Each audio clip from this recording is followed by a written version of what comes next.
Anda berada, sukacita Tuhan turun atas kita pagi hari di Salum. Bapak Ibu saudaraku yang diberkati Tuhan, saya memilih teks firman Tuhan terambil dari Habakuk pasal yang ketiga, ayat yang ke-17 sampai ayat yang ke-19. Habakuk pasal yang ketiga, ayat 17 sampai ayat yang ke-19 berbunyi, sekalipun pohon ara tidak berbunga, pohon anggur tidak berbuah, hasil pohon zaitun mengecewakan, sekalipun ladang-ladang tak menghasilkan bahan makanan, kambing domba terhalau dari kurungan, dan tidak ada lembu sapi dalam kandang. Ayat 18 berkata, namun aku akan bersorak-sorak di dalam Tuhan, beria-ria di dalam Allah yang menyelamatkan aku. Namun aku akan bersorak-sorai, sekali lagi ayat 18, di dalam Tuhan, beria-ria di dalam Tuhan, atau di dalam Allah yang menyelamatkan aku. Ayat 19, Allah Tuhanku itu kekuatanku, Ia membuat kakiku seperti kaki rusa, Ia membiarkan aku berjejak di bukit-bukitku. Saudaraku, demikian jauh pembacaan firman Tuhan yang terambil dari Habakuk pasal yang ketiga, ayat 17 sampai ayat 19. Dari pelajaran ayat ini, kita mempelajari tadi ayat yang ke-17 berkata, yang sudah dijadikan banyak lagu, sekalipun pohon ara tidak berbunga, pohon anggur tidak berbuah, hasil pohon zaitun mengecewakan, ladang tidak menghasilkan bahan makanan, kambing domba terhalau dari kurungan, dan tidak ada lembu sapi dalam kandang. Tapi ayat 18 menjadi komitmen dari Habakuk dan orang Israel. Namun aku akan bersorak-sorai di dalam Tuhan. Saudaraku yang diberkati Tuhan, dari ayat ini kita belajar dari Nabi Habakuk bahwa kehidupan kita tidak selalu berjalan dengan indah, tidak selalu berjalan dengan normal, tidak selalu berjalan sesuai harapan, tidak berjalan sesuai dengan ekspektasi kita. Setiap kita punya mimpi, setiap kita punya harapan, setiap kita punya cita-cita, dan kalau bisa hidup ini berjalan dengan indahnya. Tapi di tengah perjalanan kita harus akui, onak duri, lembah kekelaman, gunung atau jalan yang terjal harus kita lewati. Tetapi dalam keadaan itu, dari latar belakang ini kita mendapati bahwa semua yang disebutkan tadi di dalam ayat yang ke-17, yaitu pohon ara, pohon anggur, dan juga pohon zaitun dan ladang-ladang adalah merupakan sumber makanan atau sumber penghasilan mereka pada zaman itu.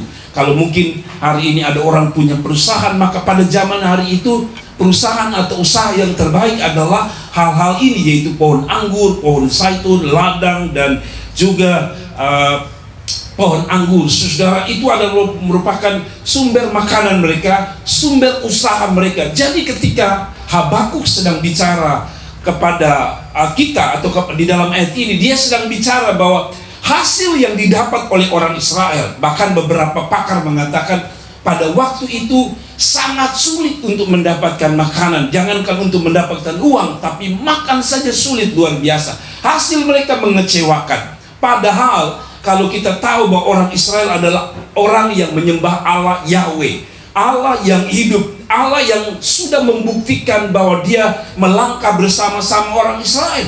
Tapi ada waktu orang Israel begitu bisa melihat mujizat, pertolongan Tuhan, Allah yang perkasa luar biasa. Namun kadangkala mereka harus melihat kenyataan hidup bahwa itu tidak berjalan terus seperti itu. Dalam hal ini, hasil mengecewakan. Apa yang mereka mimpikan, apa yang mereka rindukan tidak terjadi seperti yang mereka mau.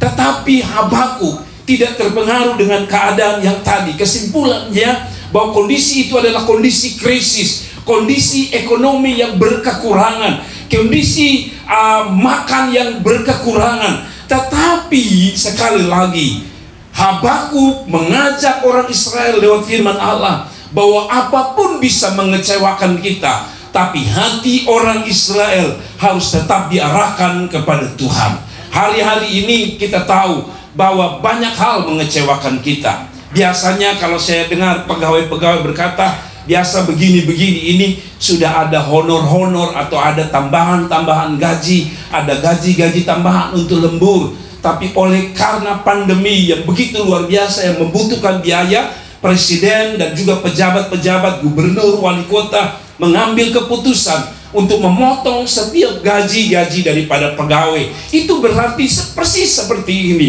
Pohon anggur, pohon zaitun yang harusnya bisa menghidupkan mereka hari itu, atau gaji mereka yang bisa dipakai untuk bukan hanya makan minum, tapi bisa dipakai untuk menabung. Tapi hari-hari ini jangankan untuk menabung, mungkin makan saja pas-pasan. Dan Habakuk coba membawa kita pada kondisi ini, bahwa kondisi hari ini, kondisi pandemi, kondisi di mana kita ada hari ini, persis mirip dengan apa yang dihadapi oleh Habakuk pada zaman itu.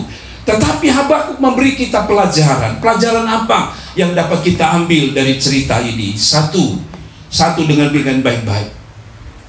Sebelum saya menyampaikan firman Allah, Habakuk hanya mau pesan seperti ini: hidup tak selamanya indah, hidup tak selamanya luar biasa, hidup kadang terjadi di luar ekspektasi dan harapan kita. Tapi sekali lagi Habakuk mau mengajak kita, pelajaran apa yang dapat kita ambil? Satu, saudara-saudara, dia mau mengajak umat Israel, dan saya sebagai hamba Allah mewakili Habakuk dan mewakili hamba-hamba Allah lain dan mewakili Tuhan Yesus. Saya mau beri pelajaran, atau kita bisa dapat tarik pelajaran. Apa yang dapat kita pelajari? 3 hal. Satu, dari Habakuk pasal 3 ayat 17 sampai 19. Yang pertama, apapun yang terjadi tidak boleh membuat kita berhenti untuk tetap memuji Tuhan. Sekali lagi, yang pertama, kondisi krisis, kondisi berkekurangan, kondisi yang mengecewakan, kondisi yang penuh dengan lembah dan air mata, Habakuk mengajak kita, dan sebagai hamba Allah saya mau mengajak kita, siapapun yang mendengar firman Allah ini, khusus saudara yang baru bergabung dalam live streaming ini. Pertama dari ayat ini, dari Habakuk pasal 3 ayat 17 sampai 19. Yang pertama, apapun yang terjadi, kita tidak boleh, atau tidak boleh kita berhenti untuk memuji Tuhan. Mari kita baca ayat yang ke-17 sekali lagi. Sekalipun pohon ara tidak berbunga, kalau saya terjemahkan, sekalipun gaji saya tidak cukup, dan pohon anggur tidak berbuah, mimpi kita, harapan kita tidak berbuah. Apa yang menjadi harapan kita dalam kehidupan, dalam pernikahan, dalam usaha, tidak seperti anggur yang tidak berbuah ini. Hasil pohon zaitun mengecewakan. Dalam perjalanan kita dalam hidup ini persis, semua mengecewakan. Siapapun bisa mengecewakan. Keluarga bisa mengecewakan, pasangan hidup bisa mengecewakan, anak bisa mengecewakan, bisnis bisa mengecewakan, apapun bisa mengecewakan. Dan dia katakan, sekalipun ladang-ladang tidak menghasilkan bahan makanan, krisis, kambing domba terhalau dari kurungan, dan tidak ada lembu sapi dalam kandang, bisnis hancur-hancuran. Tapi ayat 18, Habakuk memilih, apapun yang terjadi, dia tetap memuji Tuhan. Ayat 18 berkata, 18a, namun aku akan bersorak-sorak. Saudara, dia tidak hanya berkata bahwa aku akan memuji Tuhan pada waktu pohon zaitun tidak menghasilkan pohon anggur, mengecewakan. Dia tidak berkata bahwa dia akan memuji Tuhan saja, tapi kata yang digunakan adalah kata yang lebih dari sekedar sikap memuji Tuhan, yaitu kata bersorak-sorak. Orang bisa memuji Tuhan, tapi belum tentu orang bisa bersorak. Bersorak ini memiliki satu tingkat di atas sekedar hanya orang menyanyi. Bersorak ini bukan hanya dia menyanyi memuji Tuhan, tapi ada sikap hati untuk memilih bahagia. Sorak-sorak itu biasanya itu disebut sebagai atau identik dengan kegembiraan, sukacita. Kita tahu bahwa di dalam tim basket biasanya ada tim penggembira atau tim bersorak-sorak, cheerleaders. Itu menandakan bahwa itu yang digambarkan oleh Alkitab, keadaan berkekurangan, keadaan menyakitkan, keadaan mengecewakan, tetapi Tuhan minta hati kita tetap bersorak-sorak. Untuk apa? Untuk memuji Tuhan. Saudara-saudaraku, memang tidak gampang dalam keadaan begini kita disuruh untuk memuji Tuhan. Tidak gampang. Orang tetap memuji Tuhan. Lagu yang paling terkenal dari dari kitab Ayub adalah Tuhan yang memberi, Tuhan yang mengambil, terpujilah nama Tuhan. Ketika kata terpujilah nama Tuhan itu dinaikkan oleh Ayub, itu tidak dalam kondisi baik, tapi kondisi yang sangat mengecewakan, yaitu anak-anaknya mati, bisnisnya hancur. Tapi dia tetap memilih untuk memuji Tuhan. Hari-hari ini saya tahu bahwa suara-suara orang percaya, maaf kalau boleh saya ambil kesimpulan, gereja-gereja kehilangan satu suara, yaitu satu suara bersorak-sorai bagi Tuhan. Ibu bapak saudara-saudara yang diberkati Tuhan, memilih untuk memuji Tuhan di saat Anda diberkati adalah hal yang paling mudah. Memilih untuk memuji Tuhan saat engkau dipromosi atas jabatan, pangkat, dan kedudukan adalah sesuatu yang lumrah dan biasa. Tapi memuji Tuhan di dalam keadaan krisis seperti yang dialami oleh kita hari ini dan juga dialami oleh Habakuk pada hari itu adalah sebuah kehormatan, karena kita bisa dapat memuji Tuhan, bahkan tetap memuji Tuhan di saat-saat badai menghantam hidup kita. Saudara-saudara, kita ingat Paulus dan Silas pada waktu mereka di penjara, bukan karena mereka berbuat dosa, bukan karena mereka membuat kesalahan onar pada kerajaan atau bangsa Romawi dan Yunani, tetapi mereka melakukan apa yang disebut melayani Tuhan. Dalam keadaan mereka melayani Tuhan, mereka difitnah dan akhirnya mereka dipenjara. Tapi dalam catatan itu Alkitab mengatakan Paulus dan Silas tidak terkungkung oleh persoalan itu. Persoalan atau penjara tidak bisa membenjarakan hati mereka untuk menyembah Tuhan. Mereka memilih di penjara itu, mereka menyembah Tuhan. Dan kita tahu dalam cerita itu, penjara dan sel-sel penjara itu terlepas. Saya percaya bahwa hidup memang tidak selamanya indah, tetapi saya meyakini bahwa ketika kita menyembah Tuhan, ada sebuah lagu mengatakan, ketika kita menyembah Tuhan, Allah turun tangan untuk memberkatimu. Saudara-saudaraku yang diberkati pun, dimanapun, keadaan apapun di sekeliling kita, mau diberkati atau tidak diberkati, mau senang atau susah, hatimu harus tetap bisa bersyukur. Hatimu harus tetap bisa memuji Tuhan. Apapun yang terjadi, engkau harus memilih untuk tetap memuji Tuhan dan melayani Tuhan. Saudaraku, ada banyak hal yang mengganggu kita untuk dapat berkata Tuhan itu baik. Tetapi apapun yang terjadi, sekalipun kondisimu tidak baik, engkau harus melihat Allah itu baik, dan engkau harus tetap memuji Tuhan dengan cara yang terbaik. Sekali lagi, engkau dalam kondisi apapun, khusus kondisi yang tidak baik, Anda harus memuji Tuhan dengan cara yang terbaik kepada Allah yang tetap baik di dalam kehidupan saudara dan saya. Yang kedua, dari ayat-ayat ini yang telah dijadikan lagu, bahwa sekalipun pohon ara, pohon zaitun tidak menghasilkan dan mengecewakan. Pelajaran kedua yang bisa kita tarik, yang kedua, apapun yang terjadi, kita harus tetap setia kepada Tuhan. Saudaraku, sekali lagi yang kedua dari Habakuk pasal 3 ayat 17 sampai 19 memberi kita sebuah pelajaran, pesan dari sorga, pesan dari firman Allah, pesan dari Habakuk untuk kita yang mengalami hari-hari sulit ini, bahwa yang kedua, apapun yang terjadi, kita harus tetap setia kepada Tuhan. Sekali lagi, dia memulai dengan ayat 17, sekalipun pohon ara tidak berbunga, pohon anggur tidak berbuah, hasil pohon zaitun mengecewakan, ladang-ladang tidak menghasilkan bahan makanan kambing domba, terhalau dari kurungan dan tidak ada lembu sapi dalam kandang. Tapi ayat 18b mengatakan, namun dia memilih beria-ria di dalam Allah. Saudara, kenapa dia bisa beria-ria di dalam Allah? Karena fokusnya bukan pada berkat, tetapi pada dia sebagai sumber berkat. Itu sebabnya dia berkata dia beria-ria. Mengapa Habakuk bisa beria-ria di dalam Tuhan? Kata beria-ria, kalau saya ambil kesimpulan, dia bisa bergembira, dia bisa menikmati kehidupan yang tadi dikatakan mengecewakan, tidak menghasilkan, tidak seperti ekspektasi, tidak sesuai harapan. Tetapi dalam ayat itu dia berkata, dia memilih untuk beria-ria dalam Allah. Saudaraku yang diberkati Tuhan, keadaan apapun yang terjadi tidak boleh membuat kita beralih fokus.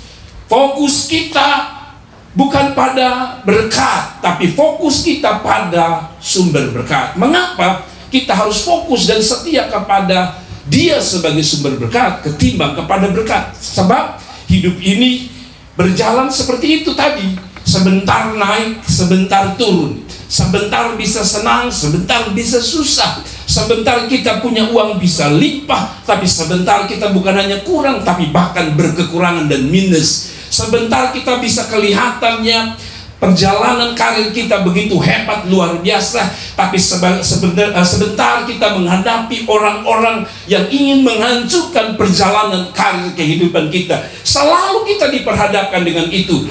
Mudah untuk menjalani kehidupan, untuk setia kepada Tuhan, memilih berkomitmen setia kepada Tuhan pada waktu Anda berbahagia, pada waktu Anda penuh dengan kelimpahan berkat, pada waktu semua berjalan indah seperti harapan Anda. Tetapi yang Tuhan mau bukan pada saat Anda diberkati. Yang Dia mau lihat hatimu tetap setia pada waktu engkau dalam keadaan krisis. Saudara-saudaraku yang diberkati Tuhan, cinta seorang kepada Tuhan bukan dibuktikan ketika dia bisa melayani Tuhan saja, bukan hanya dibuktikan ketika dia bisa memuji Tuhan, ketika dia memilih untuk berdiri di altar Tuhan dan melayani Tuhan. Tapi cinta Tuhan, seseorang bisa dibuktikan cintanya kepada Tuhan. Lihatlah pada waktu dia mengalami krisis, apakah dia masih setia kepada Tuhan atau dia pergi meninggalkan Tuhan? Apakah dia masih setia melayani Tuhan, ataukah dia membenci dan dia pergi dari hadirat Tuhan? Tetapi dalam konteks ini, Habakuk berkata, apapun yang terjadi, aku memilih untuk tetap setia kepada Tuhan. Saudara, kita perlu berkat, tapi mencintai sumber berkat itu yang paling penting. Banyak orang bisa cinta Tuhan ketika mereka diberkati atau sehat dan penuh dengan kebahagiaan.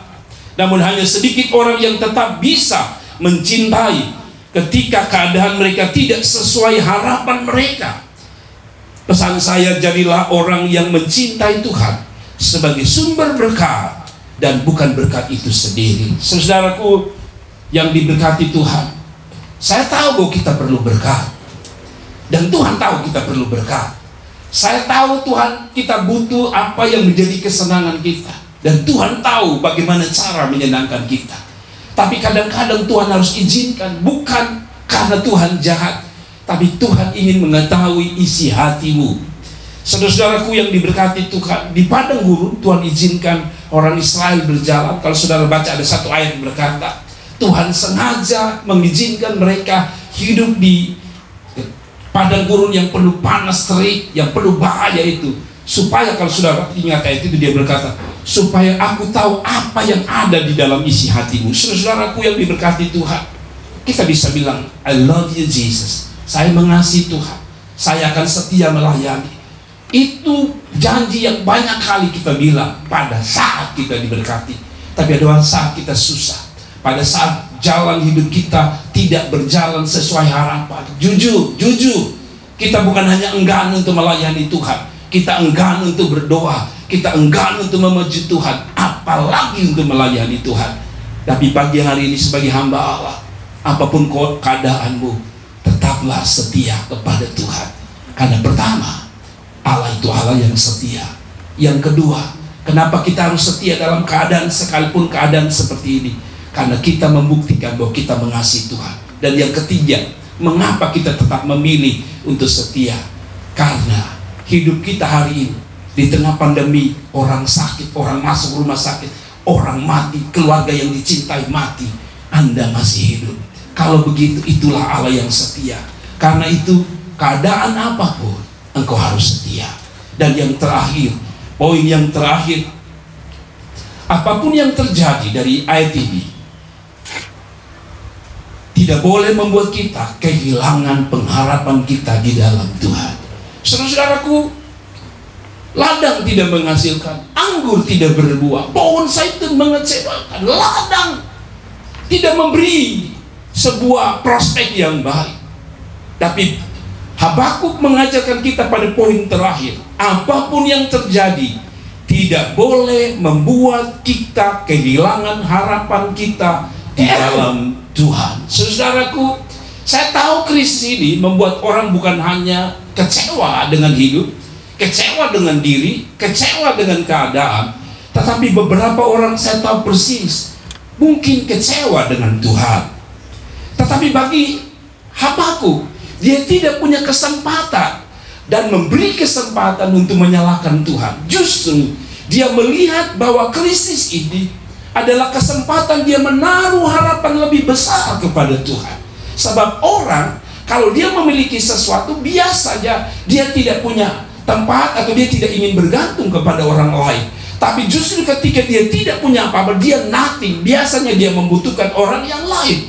Demikian Tuhan mengizinkan kondisi Habakuk dan orang Israel, supaya orang Israel lebih kuat, lebih lagi berpengharapan di dalam Tuhan. Ayat 18 sekali lagi dia berkata, namun aku akan bersorak-sorai di dalam Tuhan, beria-ria dalam Allah. Dalam kata itu dikatakan yang menyelamatkan aku. Saudara tahu bagaimana Tuhan bisa selamatkan orang Israel? Makanan tidak ada, pohon zaitun mengecewakan, ladang tidak menghasilkan, dari mana dia menyelamatkan?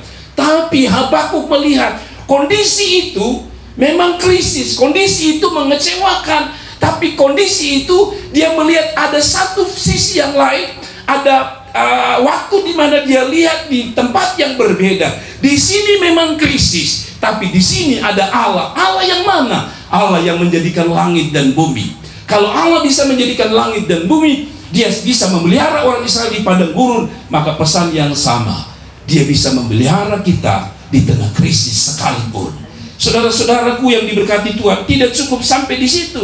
Ayat yang ke-19 dia berkata begini, saudara-saudaraku. Dia berkata bukan hanya Tuhan menyelamatkan, saudara-saudaraku, di dalam ayat 19 lebih indah dikatakan, Allah Tuhanku itu kekuatanku. Saudara lihat ini. Mengapa Habakuk melihat bahwa makanan tidak ada, bisnis hancur, pengharapan di dalam dunia atau apapun yang mereka kerjakan mengecewakan, tapi di dalam ayat 19 dia berkata, Allah Tuhanku itu kekuatanku. Berarti kondisi memang tidak ada harapan, kondisi memang mengecewakan, tetapi dia tidak berhenti untuk berharap kepada Tuhan. Karena Habakuk sadar bahwa harapan apapun yang ada di dunia, seperti anggur tadi, zaitun tadi, bisnis kita, pekerjaan kita, apapun yang kita kerjakan, yang kita usahakan, bisa sebentar menghasilkan, bisa tidak menghasilkan, bisa membahagiakan, bisa mendukacitakan.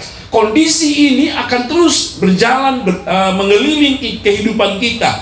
Tetapi di dalam ayat 19, Habakuk tidak hanya melihat sesuatu yang membuat dia kehilangan harapan. Pada ayat 19 tiba-tiba ketika dia lihat anggur, dia lihat pohon zaitun yang mengecewakan itu, dia mengalihkan pandangannya pada sisi yang lain, yaitu di langit di atas sana. Dia melihat, oh ternyata masih ada Allah Tuhan yang berkata, marilah kepadaku semua yang letih lesu dan berbeban berat, aku beri kelegaan. Seolah-olah dia memberi pengharapan atau dia melihat bahwa masih ada harapan di dalam Tuhan, saudaraku. Dan bukan hanya itu, dia gambarkan seperti ini. Tuhanku itu kekuatanku, yang membuat kakiku seperti kaki rusa, yang membiarkan aku berjejak di bukit-bukit. Saudara lihat, kaki rusa itu kecil, saudara, bukan besar seperti sapi dan kerbau dan gajah.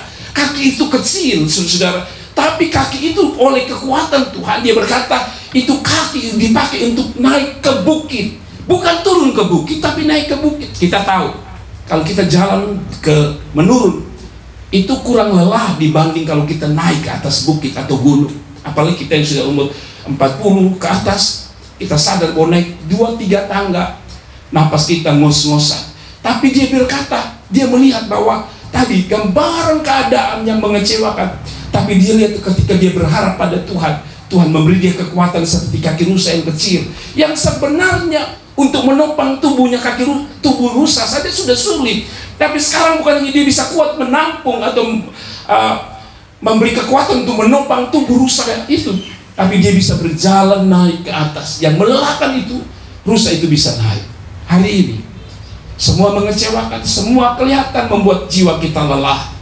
Tapi arahkanlah matamu kepada Tuhan yang berkata, aku tahu rancangan apa yang ada padaku mengenai kamu, dalam Yeremia 29:11, yaitu rancangan damai sejahtera, bukan kecelakaan, untuk memberikan kepada engkau masa depan yang penuh harapan. Di dalam Tuhan, ketika dunia tidak lagi bisa memberi harapan, ketika hidupmu sendiri tidak bisa memberi harapan, ingat, jangan kecewa, jangan bunuh diri, jangan putus asa. Engkau masih bisa mengarahkan matamu kepada Tuhan, karena Dia sumber pengharapan kita. Kalau saudara baca-baca ayat ini, betul ya, Tuhan kita itu bukan Allah yang sekedar teori. Ada sebuah mazmur yang dijadikan lagu yang berkata, Tuhan itu bagi kita tempat perlindungan dan kekuatan, sebagai penolong dalam kesesakan, dikatakan sangat terbukti. Saudara, ketika saya baca ayat ini lalu mengawinkan dengan ayat ini, saya teringat betul.